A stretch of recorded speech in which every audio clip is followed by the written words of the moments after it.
Are you looking for the best game controllers? In this video, we will look at some of the 5 best game controllers on the market. Before we get started with our video, we have included links in the description.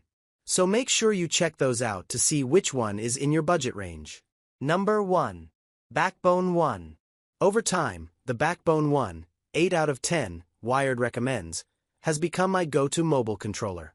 The cradle design stretches to slot your phone into the USB-C connector. There's a Lightning version for older iPhones, for a reliable and speedy connection. It's compact but roomy enough to be comfortable for long gaming sessions, has satisfyingly clicky and responsive controls, and offers broad support for your gaming habit, including PS Remote Play, Xbox Remote Play, and Steam Link, as well as cloud gaming with Xbox Game Pass Ultimate, GeForce Now, and Amazon Luna. There's a screenshot or recording button, a mute button, and a 3.5mm headphone port, and you can remap controls in the slick Backbone app. I recently played Diablo Immortal for hours on the newer version of the Backbone One, and it effectively transforms your phone into a handheld gaming console. Backbone is also trying to unify mobile gaming with its app and subscription service. You get 1 free month of Backbone Plus, $40 a year thereafter, which adds access to all your games from a single interface, seamless voice chat and multiplayer lobbies, one-tap Twitch streaming, and a few other perks, but you can opt out after the free trial if you don't find any of that useful. I also tried the PlayStation edition of the Backbone One, $100, and it may be your best bet for a PS5 remote play session on your phone, though it just adds the PlayStation logo and the 4 clear buttons with Sony's symbols. The joysticks are still Xbox layout and there's no touchpad or PS button. It's a shame the Backbone One lacks back buttons, though it does sport extra bumpers up top. Number 2. G8 Galileo. If you crave that console feel but want the cradle style to hold your smartphone, try the GameSir G8 Galileo. It's a good size, is comfortable for long gaming sessions, and feels like a real Xbox controller, with stick and button layout to match. You can slide phones up to 7.28 inches tall into the cradle, and the USB-C connector swivels to make life easier. Because you connect via USB-C, there's no need to faff with Bluetooth, and it feels very responsive with virtually zero lag. GameSir has packed in a lot, including Hall effect sticks and triggers, pass-through charging, a 3.5mm audio jack, and 2 back paddles. All buttons are fully mappable. There's a multi-function button, and you can switch between touchscreen mode, Android, and PlayStation mode by pressing the top 2 buttons. The faceplates are magnetic, so it's easy to pop them off and switch out your sticks. GameSir provides one each of the small, tall, and dome styles in the box. I played Grim Valor and Call of Duty, mobile for a couple of hours, and other than my phone getting warm, it was a smooth experience. A quick blast of Cyberpunk proved this is also a solid controller for remote play. On the downside, it is bulky, the GameSir app is flaky, and there are no haptics. Number 3. Kishi Ultra. This sliding controller is similar to the GameSir G8 Galileo in that it feels like a regular controller split in half with a cradle in the middle for your phone to connect via USB-C.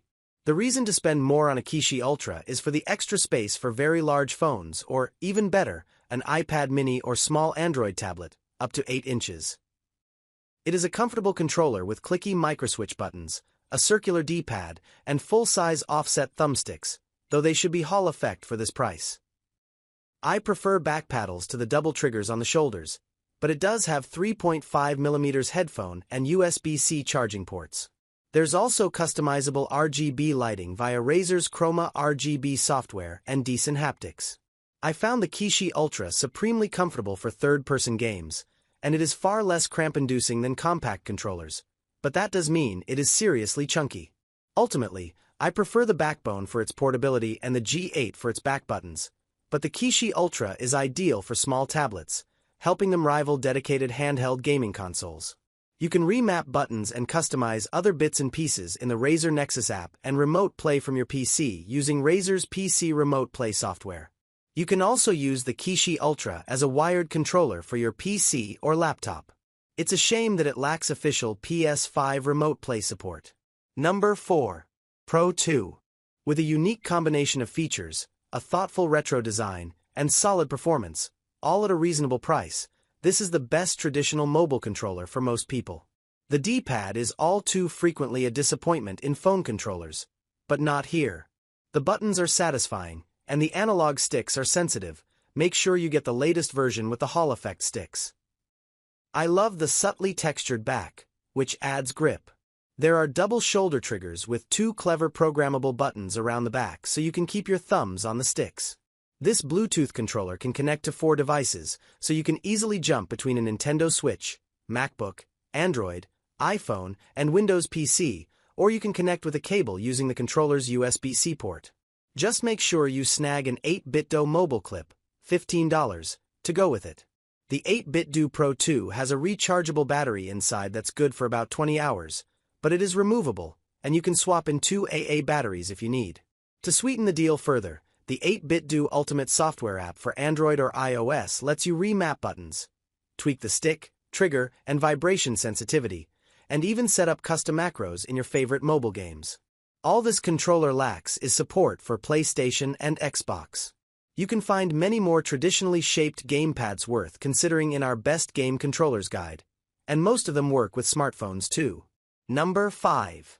KK3 Max. The latest version of GuliKit's King Kong controller is the 3 Max, resembling a Switch Pro controller. It feels durable with a textured finish on the back for enhanced grip.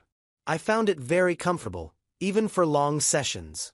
Silky smooth joysticks and satisfyingly clicky buttons, not mechanical, make it a pleasure to use, and the D-pad is decent.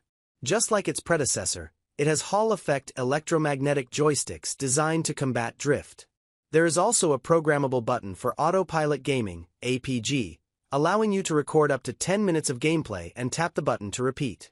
The vibration is strong with 3 modes, and there's a 6-axis gyroscope for Switch games. GuliKit has added 4 slots for detachable metal paddles on the rear, and you get 3 pairs in the box. There's a plug-in dongle for latency-free gaming on Windows PC, a USB-C port for wired gaming or charging, and Bluetooth 5.3.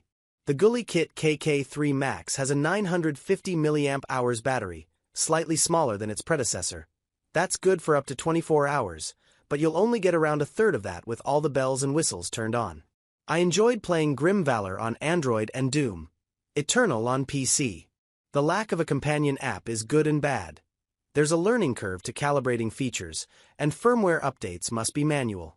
On the other hand, who wants another app? The controller comes with a snug, molded, translucent carrying case with just enough room for the cable, too.